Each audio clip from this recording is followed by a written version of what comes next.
ನಿಮ್ಮ ಕಡೆ ಬಂದು ನಾವು ಗಲಾಟೆ ಮಾಡ್ಬೇಕಾ? ನೀವೇ ಬೇಕಾ ನಮ್ಗೆ ಗಲಾಟೆ ಮಾಡ್ಲಿಕ್ಕೆ?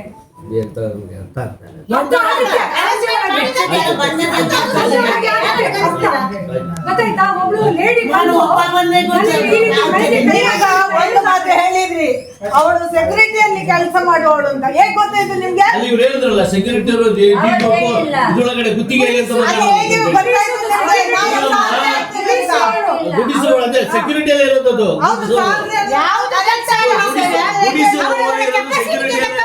ಸರ್ಕಾರಿ ನೌಕರಿ ಇಲ್ಲ ಅಂತ ಕಡೆ ಸರ್ಕಾರಿ ನೌಕರಿ ಸರ್ಕಾರಿ ನೌಕರಿಯಲ್ಲಿ ಅಲ್ಲಲ್ಲ, ಲೋ ಕ್ಲಾಸ್ ನೋಡು ಆರಾಮ್ಸೆ ಯೂಸ್ ಮಾಡಬಹುದಂತ ಅನ್ಕೊಂಡಿದ್ದೀರಿ. ದಯವಿಟ್ಟು ತಪ್ಪು ತಿಳ್ಕೊಬೇಡಿ.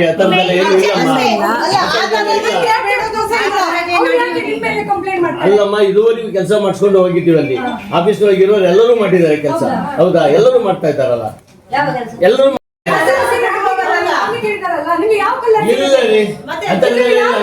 ಸುಧಾರಿಸ್ತೀವಿ ನಾವು. ಹೇಳಿ, ಯಾರು ಬೇಕು ಇಲ್ಲ. ಮಾತಾಡ್ಬೇಡಿ ಆಯ್ತಲ್ಲ.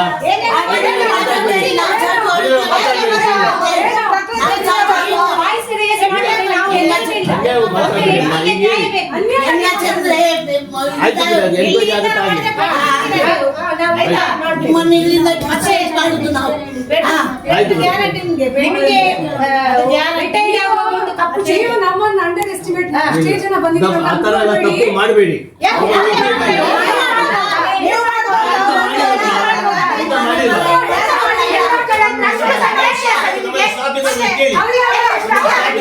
ಇಷ್ಟು ಜನ ಸ್ಟಾಫ್ ಒಂದು ವಿಚಾರ, ನಿಮ್ಮ ಹೆಂಡತಿಗೆ ಮಕ್ಕಳಿಗೆ ಅಲ್ಲ, ಅವಳಿಗೆ ಮೆಂಟಲ್ ಡಿಸೇಬಲ್ಡ್ ಅಲ್ಲಲ್ಲ, ಅವಳು ಸುಳ್ಳಿಯಲ್ಲಿಗೆ ಏನು ಗಂಡ ಇಲ್ಲ ಅಂತಾನ ನೀವು ಇದಕ್ಕೆಲ್ಲ ಮಾಡಿದ್ರೆ? ನಾನೀಗ ಈ ಹಿಂದೆ ಕೆಲಸ ಮಾಡಿ ಹೋಗಿದ್ದೀನಿ. ಹೌದಲ್ಲ? ಇದುವರೆಗೆ ಕೇಳಿ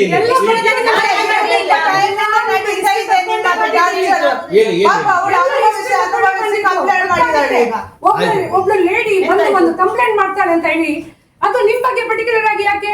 ಯಾರ ಬಗ್ಗೆ ಮಾಡ್ಬೋದಲ್ವಾ? ಯಾಕೆ ದಕ್ಷಿಣ ಕನ್ನಡ ಜಿಲ್ಲೆಯಲ್ಲಿ ಬೇರೆ ಯಾರು ಗಂಡಸರಿಲ್ವಾ? ಯಾರ ಬಗ್ಗೆ ಮಾಡ್ಬೋದಲ್ಲ? ನಿಮ್ಮ ಪರ್ಟಿಕ್ಯುಲರ್ ಆಗಿ ಒಬ್ಳು ಡಿ ಗ್ರೂಪ್ ವರ್ಕರ್ ಬಂದು ನಿಮ್ಮ ಬಗ್ಗೆ ಅಲ್ಲಿ ಮುಟ್ತಾನೆ ಅಂತ ಹೇಳಿ ಕಂಪ್ಲೇಂಟ್ ಮಾಡ್ತಾಳೆ ಅಂತಾದ್ರೆ ಬಹಳ ಅನ್ಯಾಯದ ವಿಚಾರ.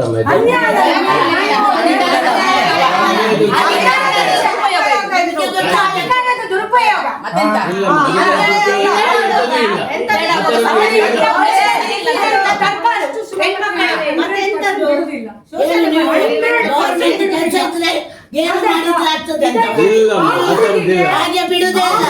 ಜಸ್ಟಿಸ್ ಸಿಕ್ಕುವರೆಗೆ ಗೊತ್ತಾಯ್ತಲ್ಲ. ಮತ್ತೆ ಅಟ್ ಎನಿ ಕಾಸ್ಟ್ ಅವಳನ್ನು ನೀವು ಇಲ್ಲಿಂದ ಟರ್ಮಿನೇಟ್ ಮಾಡಿದ್ರಿ ಅಂತ ಅಂದ್ರೆ ಇಲ್ಲೇ ಬಂದು ಧರಣಿ ಕುತ್ಕೊಳ್ತೇವೆ.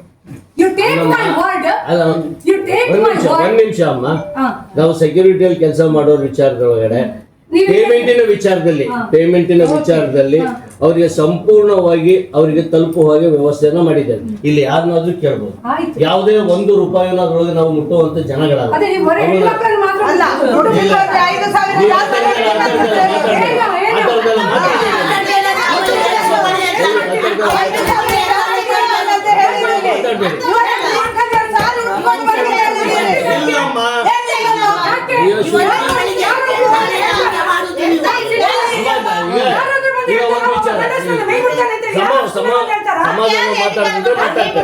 ಸಮಾಧಾನ ಮಾತಾಡಿದ್ರೆ ಮಾತಾಡಿ.